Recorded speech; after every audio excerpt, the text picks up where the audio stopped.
الحمد للہ رب العالمین والعاقبۃ للمتقین والصلاۃ والسلام علی صادق الوعد الامین اما بعد فاعوذ باللہ من الشیطان الرجیم بسم اللہ الرحمن الرحیم والمطلقات یتربصن بانفسہن ثلاثۃ قروء ولا يحل لهن أن يكتمن ما خلق الله في أرحامهن إن كن يؤمن بالله واليوم الآخر وبؤولتهن أحق بردهن في ذلك إن أرادوا إصلاحا ولهن مثل الذي عليهن بالمعروف وللرجال عليهن درجة واللہ عزیز حکیم صدق اللہ العظیم ان اللہ وملائکتہ یصلون علی النبی یا ایہا الذین آمنوا صلوا علیہ وسلموا تسلیما اللہم صلی علی سیدنا و مولانا محمد وعلی آل سیدنا و مولانا محمد وبارک وسلم وصلی علیہ۔ آج قرآن مجید کی سورہ بقرہ کی آیت نمبر 228 انشاءاللہ ہمارے مطالعے میں رہے گی۔ اس آیت کریمہ کا موضوع طلاق یافتہ عورتوں کی جو عدت ہوتی ہے اس کو بیان کیا گیا ہے۔ اس میں اللہ کریم ارشاد فرماتا ہے والمطلقات یتربصن بانفسہن ثلاثۃ قروء، اور جو طلاق یافتہ عورتیں ہیں وہ اپنے آپ کو 3 حیض تک روکے رکھیں۔ ولا یحل لہن، ان کے لیے جائز نہیں، حلال نہیں انہیں، ان یکتمن ما خلق اللہ فی ارحامہن، کہ وہ اسے چھپائیں جو اللہ نے ان کے رحموں میں پیدا فرما دیا ہو۔ ان کن یؤمن باللہ والیوم الآخر، اگر وہ اللہ پر اور قیامت کے دن پر ایمان رکھتی ہیں۔ وبؤولتہن احق بردہن، اور ان کے شوہر اس مدت کے اندر انہیں زیادہ حق ہے کہ وہ انہیں اپنی زوجیت میں واپس لوٹا لے۔ ان ارادوا اصلاحا، اگر وہ اصلاح کا ارادہ کر لیں۔ وَلَهُنَّ مِثْلُ الَّذِي عَلَيْهِنَّ بِالْمَعْرُوفِ، اور دستور کے مطابق، قانون کے مطابق عورتوں کے لیے بھی مردوں پر اسی طرح حقوق ہیں جیسے کہ مردوں کے عورتوں پر ہیں۔ وَلِلرِّجَالِ عَلَيْهِنَّ دَرَجَةٌ، البتہ مردوں کو عورتوں پر فضیلت حاصل ہے۔ واللہ عزیز حکیم، بے شک اللہ غالب، بڑا غالب اور بڑی حکمت والا ہے۔ حاضرین گرامی، اللہ رب العزت نے ہماری زندگی گزارنے کے تمام طریقے اور تمام ہماری ضرورتیں قرآن پاک میں بیان کر دی ہیں، اور ہر مسئلے کا حل پوری وضاحت کے ساتھ اور پورے طریقے سے بیان کر دیا ہے۔ اب جو بھی مسلمان ہیں، اللہ کی ذات پر ایمان رکھتا ہے اور اللہ کو وحدہ لا شریک مانتا ہے، اس کے اوپر لازم ہے کہ وہ قرآن مجید کا مطالعہ کرے، قرآن مجید کو پڑھے، قرآن مجید کو سمجھے اور اس کو اپنی زندگی کے اندر نافذ کرنے کی کوشش کرے۔ اس لیے کہ صرف زبان سے کہہ دینا کہ میں مسلمان ہوں، میں کلمہ پڑھنے والا ہوں، میں نبی رحمت صلی اللہ علیہ وسلم کا ماننے والا ہوں، بس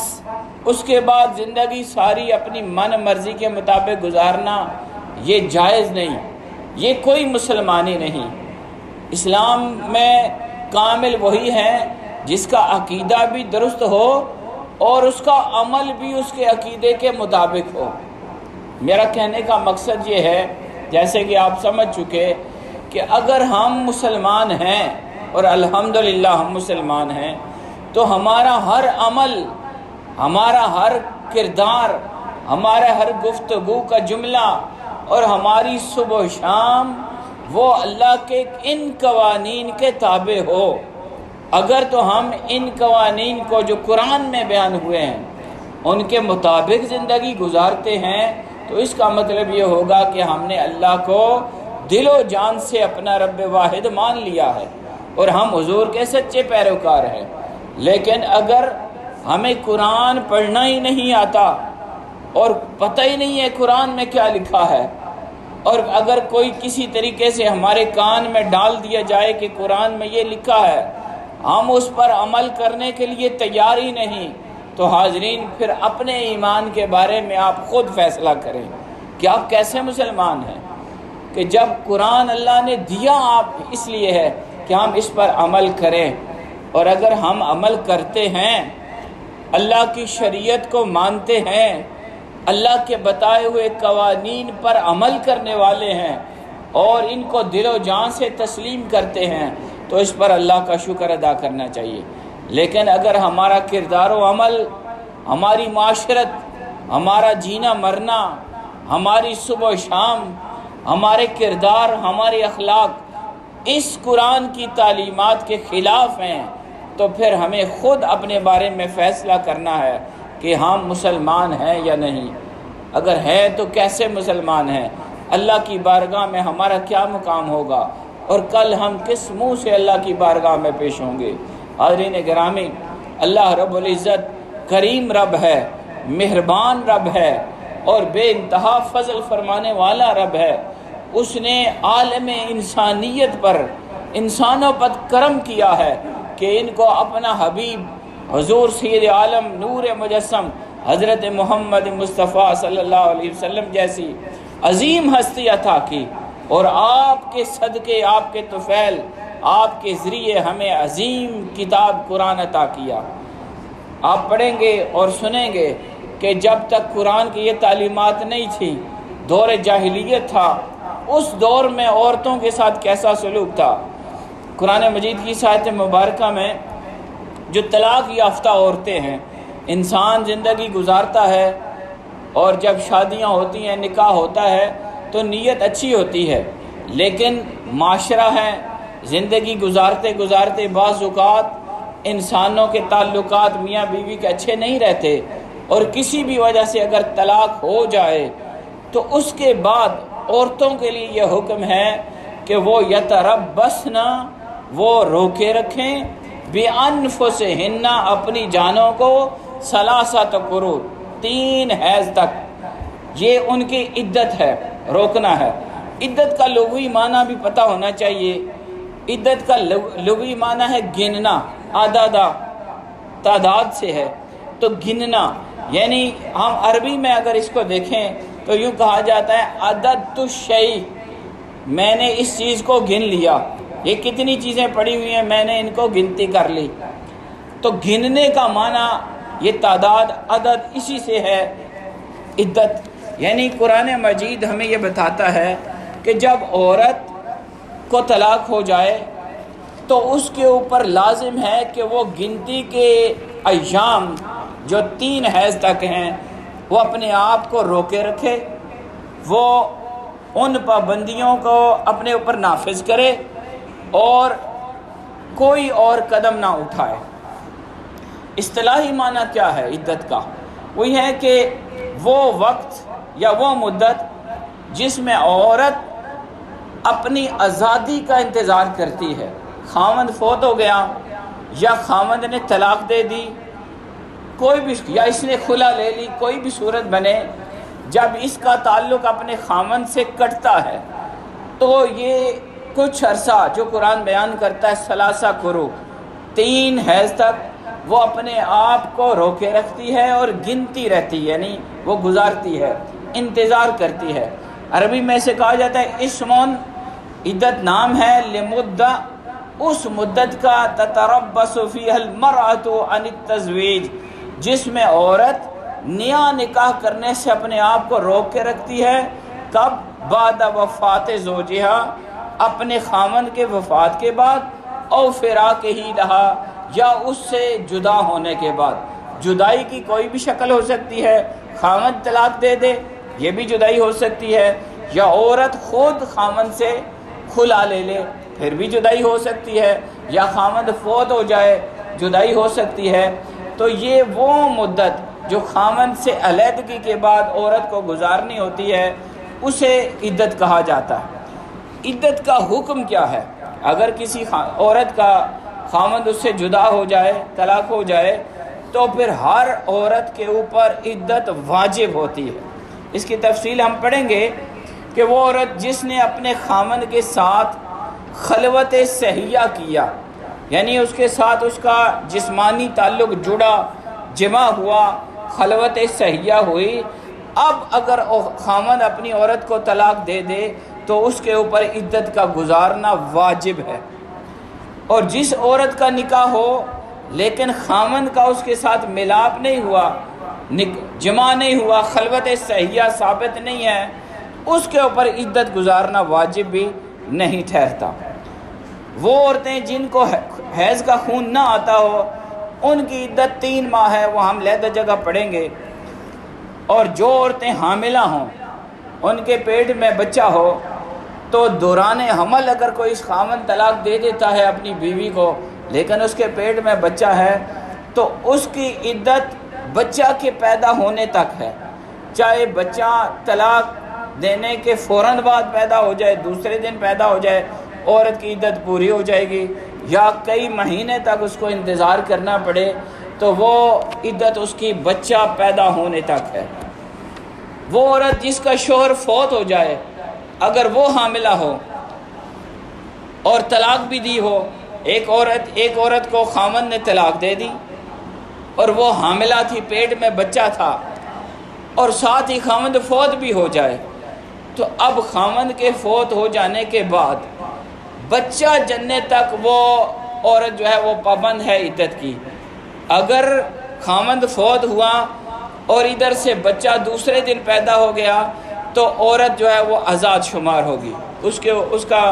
جو عدت ہے وہ پوری ہو چکی ہو۔ اگر فوت شدہ کی بیوی حاملہ نہ ہو، ایک بندہ ہے اس نے اپنی بیوی کو طلاق دے دی اور خود فوت ہو گیا، تو فوت ہونے والے کی بیوی جس کو طلاق ہے حاملہ نہیں ہے تو اس کی عدت جو ہے وہ 4 ماہ 10 دن ہے۔ ان عورتوں کے علاوہ آزاد عورتوں کی عدت 3 ہے، جیسے ہم پڑھ چکے ہیں۔ قرآن مجید فرماتا ہے وَلَا يَحِلُّ لَهُنَّ أَن يَكْتُمْنَ مَا خَلَقَ اللَّهُ فِي أَرْحَامِهِنَّ۔ اب بعض اوقات یہ معاشرے کا ظلم ہے اور ہمارے ہاں عورتوں کا یہ مکر بھی ہے، اس کو قرآن مجید بیان کرتا ہے کہ عورتوں کے لیے وَلَا يَحِلُّ لَهُنَّ، عورتوں کے لیے حلال اور جائز نہیں ہے أَن يَكْتُمْنَ مَا خَلَقَ اللَّهُ فِي أَرْحَامِهِنَّ، کہ جو چیز اللہ نے ان کے رحموں میں پیدا کر دی اس کو چھپا کے رکھیں۔ اگر عورت کے پیٹ میں بچہ ہو اور اس کو طلاق ہو جائے، اب اس کا چھپانا لازم نہیں ہے، جائز نہیں ہے، حلال نہیں ہے۔ عورت کو چاہیے کہ جب تک وہ بچہ جو اس کے پیٹ میں ہے، چاہے وہ چند ماہ کا ہے، چند دن کا ہے، وہ اس کو ظاہر کرے اور اس کا اعلان کرے، اور جب تک اس کے پیٹ سے بچہ باہر نہ آ جائے اس کے لیے کوئی اور قدم اٹھانا جائز نہیں ہوگا۔ ہمارے ہاں جیسے آپ جانتے ہیں کہ عورتیں اس بات کو چھپا لیتی ہیں، کوئی دوائی کھا لیتی ہے یا کوئی کام کر لیتی ہے، اور پھر وہ اس کا حمل اور وہ بچہ جو پچھلے خاوند کا تھا جس نے اسے طلاق دی تھی اس کو ظاہر نہیں کرتی، وہ غصے میں ہوتی ہیں یا خاوند کے ساتھ ناراضگی ہوتی ہے کہ اس نے مجھے طلاق دے دی، اب میری پیٹ میں بچہ اسی کا ہے تو اب اس کو ضائع کیا جائے۔ تو قرآن پاک یہ فرماتا ہے وَلَا يَحِلُّ لَهُنَّ، یہ حلال نہیں، یہ جائز نہیں، أَن يَكْتُمْنَ، کہ وہ چھپا کے رکھیں مَا خَلَقَ اللَّهُ فِي أَرْحَامِهِنَّ، جو اللہ نے پیدا کیا ہے ان کے پیٹوں کے اندر، ان کے رحموں کے اندر۔ پھر یہاں تک بات اللہ نے نہیں فرمائی بلکہ فرمایا ان کننا یؤمنن باللہ والیوم الآخر، اگر وہ اللہ پر اور قیامت والے دن پر ایمان رکھنے والی ہیں۔ یعنی یہاں پر ایمان کو جوڑا گیا ہے، ایمان کا ثبوت اس بات میں ہے۔ اس کو اگر ہم یوں سمجھیں کہ کہ اگر کوئی عورت اپنے خاوند جس نے طلاق دے دی ہے اس کا کوئی بچہ اس کے پیٹ میں تھا اور اس نے وہ چھپا لیا، ضائع کر دیا،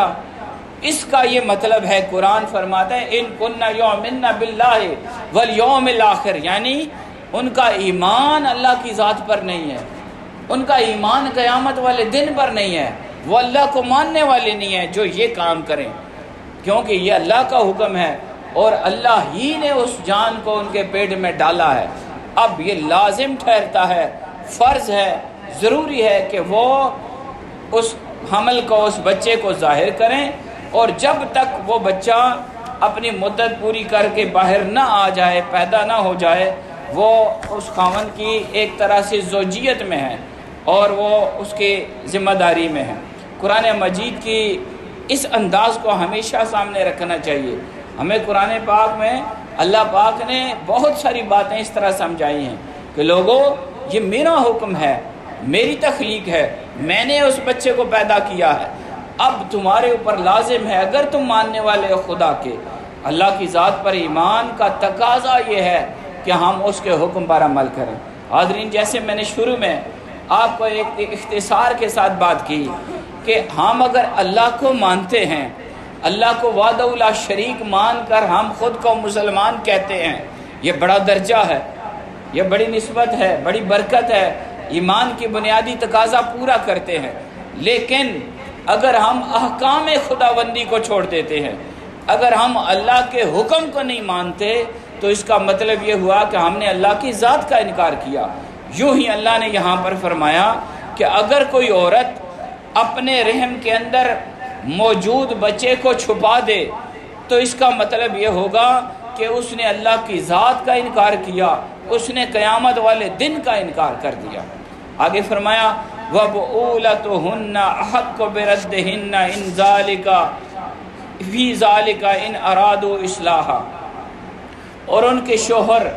اس مدت کے دوران جو عدت ہے، عدت کے اندر انہیں واپس لے جانے کا زیادہ حق رکھتے ہیں۔ یعنی اگر عورت کو طلاق ہو جائے اور طلاق یافتہ عورت اگر طلاق مغلظہ نہ ہو، 3 طلاقیں نہ ہوئی ہوں، بائن ہو، رجی ہو، یہ ایک طلاق ہو یا 2 ہوں،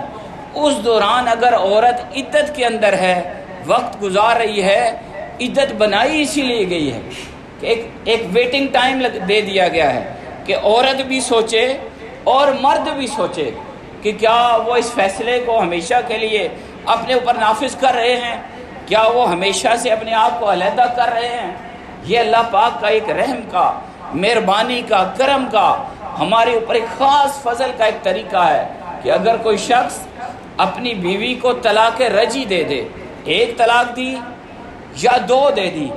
تو دونوں صورتوں میں جب تک عورت عدت میں ہے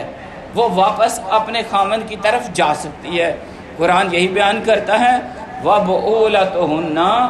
اور ان کے خاوند جو ہیں، ان کے جو شوہر ہیں، وہ حق کو، ان کا زیادہ حق ہے بِرَدِّهِنَّ، کہ وہ انہیں واپس لوٹائیں، فی ذالک، اس معاملے میں، ان ارادوا اصلاحا، اگر وہ صلح کا ارادہ رکھتے ہیں، اگر وہ آئندہ اچھی طرح سے زندگی گزارنے کا ارادہ رکھتے ہیں تو وہ اپنی عورت کو واپس لوٹا کر واپس اپنے گھر بسا لیں۔ یہاں قرآن مجید کا انداز بھی سمجھیے اور اللہ کی رحمت کو بھی دیکھیے کہ یہاں پر اللہ پاک نے مردوں کو مخاطب کیا، ان ارادو، اگر مردوں کا یہ ارادہ ہو کس بات کا، اصلاح کا، مل کر رہنے کا، عورت کے ساتھ ایک اچھی معاشرت کے ساتھ اور ایک انصاف اور صحیح طریقے کے ساتھ اگر رہنے کا ارادہ ہو تو وہ واپس عورت کو اپنی طرف لوٹا لے، یہ اس خاوند کا زیادہ حق ہے۔ یہاں پر جو دور جاہلیت کا معاملہ تھا اس کو بھی سمجھیے تاکہ آپ کو قرآن کے اس حکم کا مفہوم زیادہ واضح ہو کہ ہمارے ہاں بھی یہ بعض اوقات یہ اکا دکا مسئلہ چلتا ہے کہ پرانے زمانے میں عورتوں کو طلاق دے دی جاتی اور پھر واپس ان کو لٹا دیا جاتا، پھر طلاق دی جاتی، پھر ان کو واپس لیا جاتا، لیکن ان سے تعلقات نہیں رکھے جاتے تھے، تو یہ غیر انسانی رویہ اختیار کیا جاتا اور عورت کو ساری زندگی لٹکا کے رکھنے کا کی ایک سوچ ہوتی تھی، تاکہ نہ وہ میری بیوی بن کے اس طرح رہے، نہ ہی اس کو زندگی کے وہ حقوق ملیں جو ایک خامند کو دینے فرض ہیں اپنی بیوی کو، اور نہ ہی وہ کہیں اور دوسری شادی کر کے زندگی گزار سکے۔ یہ ایک ذہنیت تھی پرانے زمانے میں، تو وہ ظلم و ستم کا ایک طریقہ اختیار کیا جاتا تھا۔ قرآن یہاں پر یہ بیان کرتا ہے کہ لوگوں، اگر تم سے طلاق کے لفظ ادا ہو جائے اور طلاق رجی ہو، پیک ہو یا دو ہوں، تم واپس اصلاح کا ارادہ کرتے ہو تو تم ان کو لوٹا سکتے ہو، اور اگر اصلاح کا ارادہ نہیں ہے، صرف عورت کو تنگ کرنا مقصود ہے اور اس کو لٹکانا مقصود ہے تاکہ وہ آگے کوئی شادی نہ کر سکے، وہ آزاد نہ ہو سکے، اور اس کو سزا دینا مقصود ہو، تو قرآن مجید میں یہاں یہ بات ارشاد فرمائی گئی کہ واپس لوٹانا اس ذہنیت سے درست ہے کہ تم نے نارمل زندگی، اچھے طریقے سے زندگی گزارنی ہے۔ یہی قرآن فرماتا ہے وَبُعُولَتُهُنَّ، اور ان عورتوں کے جو طلاق یافتہ عورتوں کے خامند ہیں، احق کو وہ زیادہ حق رکھتے ہیں، بِرَدِّهِنَّ، ان عورتوں کو واپس لوٹانے کا، فی ذالک ان ارادوا اصلاح، اگر ان کا اس معاملے میں اصلاح کا ارادہ کر لیا ہے۔ یہاں سے ایک فقہی مسئلہ بھی آپ سمجھ لیجئے، اگر کسی نے اپنی عورت کو طلاق دی اور وہ طلاق رجی تھی، ایک تھی یا دو تھی، اس دوران خامند اگر عورت کو واپس لوٹانا چاہے، رجوع کرنا چاہے، اور عورت کی خواہش نہ بھی ہو، تو خامند اپنی عورت کو واپس اپنے پاس لوٹا سکتا ہے، یعنی رجوع کا اختیار خامند کے پاس ہے۔ اس میں اگر عورت کی مرضی شامل نہ بھی ہو لیکن خامند کا ارادہ بن گیا رجوع کا، تو رجوع کا کوئی بھی طریقہ اختیار کر لے تو اس میں اس کو اجازت ہے، باوجود اس کے کہ اگر عورت اس میں خوشی سے راضی نہ بھی ہو۔ بعض اوقات رضی نامہ ایسے بھی ہوتا ہے، والدین بھائیوں میں سے عورت کی خواہش نہیں بھی ہوتی لیکن رضی نامہ کر دیا جاتا ہے، یا خامند ڈائریکٹلی عورت کے ساتھ مخاطب ہو جائے، اس سے مل لے، اسے کوئی طریقہ اختیار کرے، تو اس طرح وہ رجوع ہو جاتا ہے۔ یہاں فقہا نے یہ مسئلہ بیان کیا کہ رجوع میں عورت کی مرضی کا ہونا یہ ضروری نہیں ہے، اگر رجوع میں عورت کی مرضی خلاف بھی ہو تو رجوع ہو سکتا ہے اور وہ درست ہوگا۔ آگے قرآن فرماتا ہے وَلَهُنَّ، عورتوں کے لیے بھی مثل الذی علیہن بالمعروف، اور دستور کے مطابق عورتوں کے بھی مردوں پر اسی طرح حقوق ہیں جیسے مردوں کے عورتوں پر ہیں۔ حاضرین گرامی، جو شریعت اسلامیہ ہے، اسلام نے عورت کو بھی جینے کا بطور بشر برابر کا حق عطا کیا ہے، یہ آپ ذہن میں رکھیں۔ اور ہم چونکہ گاؤں دیہات کے اندر رہ رہے ہیں، ہماری یہ گفتگو شاید سارے بندوں کو اس طرح سمجھ نہ آئے، لیکن بطور انسان، بطور بشر سب لوگ برابر ہیں، جینے کا حق سب کے لیے برابر ہے، چاہے وہ مرد ہیں چاہے وہ عورت ہے۔ عورت اور مرد میں حقوق میں، زندگی کے معاملات میں، ضروریات زندگی میں اور جینے میں جتنی بھی چیزیں ہیں وہ سب برابر کی ہیں۔ یعنی جس طرح اس کو یوں بھی بیان کر سکتے ہیں کہ جس طرح عورتوں پر شوہروں کی حقوق کی ادائیگی لازم ہے، عورت کے اوپر لازم ہے کہ وہ اپنے خامند کے حق ادا کرے، اسی طرح خامندوں پر، شوہروں پر بھی لازم ہے کہ وہ اپنے بیویوں کے حقوق ادا کرے۔ اس میں کیا کیا حقوق ہیں آپ سب جانتے ہیں، اور ہمارے معاشرتی جھگڑوں کی بنیاد ہی اسی وجہ سے ہے کہ خامند عورت سے تو پورا حق لیتا ہے اور وہ چاہتا ہے کہ میری عورت میرے لیے سارے کام کرے، میرے مال کی بھی نگرانی کرے، میری عزت کی بھی نگرانی کرے، میرے گھر کو بھی دیکھے، میرے بچوں کو بھی پالے، میرے ہر کام میں میرے ساتھ ہو،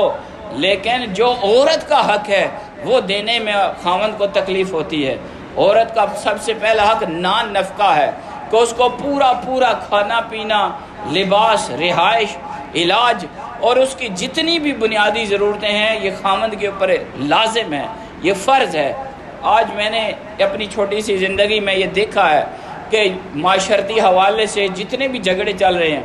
اور ناراضگیاں ہیں، حتیٰ کہ وہ طلاقوں تک بات جاتی ہے، تو اس میں مسئلہ زیادہ تر یہی نکلتا ہے کہ عورت کو مکمل حقوق خاوند کی طرف سے نہیں دیے جاتے، اس کا جیب خرچ نہیں دیا جاتا، اس کے کپڑوں کا خیال نہیں رکھا جاتا، اس کی عزت کا خیال نہیں رکھا جاتا، اور جو حق اسلام نے اسے دیا ہے، اللہ نے دیا ہے، شریعت نے دیا ہے، وہ ہم نہیں دینا چاہتے۔ جب ہم یہ نہیں کرتے تو معاشرتی جو خرابیاں وہ سامنے آتی ہیں۔ حاضرین گرامی، آپ ضرور مرد ہیں، اللہ نے آپ کو ایک درجہ دیا ہے۔ آگے قرآن مجید یہ بیان فرماتا ہے وَلِلرِّجَالِ عَلَيْهِنَّ دَرَجَةٌ، اس میں کوئی شک نہیں کہ مردوں کو ان پر فضیلت حاصل ہے، عورتوں پر فضیلت حاصل ہے۔ مرد کو قوام بنایا گیا ہے، ذمہ دار بنایا گیا ہے، اس کو طاقت زیادہ دی گئی ہے، اس کو ہمت زیادہ دی گئی ہے، لیکن اس کا یہ مطلب نہیں کہ آپ عورت کو غیر انسانی طریقے سے اپنے ساتھ رکھیں، یہ نہیں ہے، بلکہ یہ پوچھا جائے گا۔ قرآن مجید کی اس آیت کے اندر میں اگر اس حدیث کو شامل کروں، آقا علیہ السلام نے فرمایا خیرکم خیرکم لأہل، تم میں سے سب سے بہترین شخص وہ ہے جو اپنے گھر والوں کے ساتھ اچھا ہے۔ وَأَنَا خَيْرُكُمْ لِأَهْلِي، اور آپ نے اپنی مثال دے کر بتایا میں اپنے گھر والوں کے ساتھ سب سے اچھا ہوں۔ آپ دیکھیں حضور کی زندگی، آپ علیہ السلام کی ذات اقدس کائنات کی سب سے معتبر ترین ہستی، سب سے عظیم ہستی، کائنات کا دولہ، نبیوں کا سردار، لیکن گھر میں جاتے حضرت سیدہ عائشہ صدیقہ رضی اللہ تعالیٰ عنہ آپ فرماتی ہیں رسول اللہ صلی اللہ علیہ وسلم کی زندگی گھر میں ایک عام انسان کی طرح کی تھی۔ آپ حضور گھر کے اندر وہ نبوت اور رسالت کی شان سے نہیں جاتے تھے، بلکہ ایک خاوند کی حیثیت سے، ایک باپ کی حیثیت سے، ایک فرد کی حیثیت سے زندگی گزارتے تھے۔ اور آپ نے سنا ہے، دیکھیں احادیث میں موجود ہے، آقا علیہ السلام گھر کے کام کاج میں حصہ بٹاتے تھے، خود اپنے ہاتھ سے کام کر لیتے تھے، اور وہ ساری باتیں ہمارے سامنے ہیں، لیکن ہم وہ سنتے ہیں، ہم حضور کو مانتے ہیں، ہم نے آقا علیہ السلام کی زندگی کا یہ پہلو دیکھا بھی ہے، لیکن ہم مرد بن کر گھر میں رہتے ہیں، ہم عورت کو اپنے سے کم تر مانتے ہیں، ہم کہتے ہیں یہ تیرا کام ہے، میرا کام نہیں ہے، روٹی پکانا بھی تیرا کام، بچے پالنا بھی تیرا کام، میری عزت کی رکھوالی تیرا کام، یہ فلانا کام بھی تیرا کام۔ اور آپ لوگ جو ذمہ دار ہیں آپ تو بہت کچھ کراتے ہیں۔ تھوڑا سا اللہ کی بارگاہ میں حاضر ہونا ہے اور اس کا جواب دہ ہونا ہے۔ اگر اللہ نے آپ کو مرد بنا دیا تو اس میں آپ کا کوئی کمال نہیں، یہ تو خدا کا فضل ہے، اور یہ آپ کے اوپر ذمہ داری ہے، اور ہر شخص ذمہ دار ہے، وہ اس سے پوچھا جائے گا۔ اگر کوئی بندہ کسی آفیسر رینک کا ہے، بڑے عہدے پر ہے، تو اس کا یہ مطلب نہیں کہ گھر میں بھی وہ افسر ہے، بلکہ گھر میں وہ ایک انسان ہے، وہ ایک خاوند ہے، ایک باپ ہے، ایک فرد ہے، اس کو گھر کو مل کے چلانا لازم ہے۔ لیکن ہمارے ہاں یہ معاشرتی خرابیاں اسی لیے پیدا ہوتی ہیں۔ اگر اس کو میں دوسرے پہلو سے بیان کروں کہ جب خاوند ظلم کا طریقہ اختیار کرتے ہیں، ہر چیز عورت پر ڈال دیتے ہیں، تو پھر عورت آخر عورت ہے، اس کی ایک لمٹ ہے، پھر بعض اوقات وہ سر نیچے کر کے چلتی رہتی ہے، لیکن جب بگڑتی ہے تو پھر کوئی اس کو سنوار نہیں سکتا۔ اگر وہ خراب ہو جائے تو اس کا کوئی پھر درست کرنے والا نہیں۔ پھر اور کئی معاشرتی خرابیاں اس وجہ سے ہیں کہ خاوندوں نے ان کے اوپر ظلم کے ساتھ ناجائز ذمہ داریاں دے رکھی ہیں۔ قرآن پاک فرماتا ہے وَلَهُنَّ مِثْلُ الَّذِي عَلَيْهِنَّ بِالْمَعْرُوفِ، لوگوں یہ یاد رکھنا، قانون کے مطابق، دستور کے مطابق عورتوں کے بھی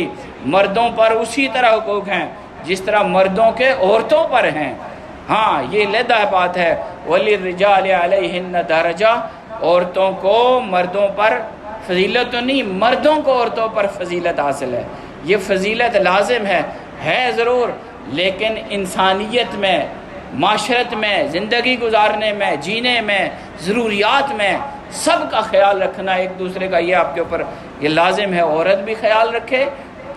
اور مرد ذمہ دار ہونے کی حیثیت سے زیادہ خیال رکھے۔ واللہ عزیز حکیم، اور اللہ بڑا غالب ہے اور بڑی حکمت والا ہے۔ یہاں اللہ پاک نے اپنی وہ صفات ظاہر کی۔ ہر آیت کے آخر میں آپ دیکھیں گے اللہ پاک اپنی شانوں کا اظہار کرتا ہے۔ کسی جگہ غفور و رحیم فرمایا، کسی جگہ یہ جیسے ابھی عزیز و حکیم فرمایا، تو یہاں عزیز بھی ہے، حکیم بھی ہے۔ عزیز کیسے ہے؟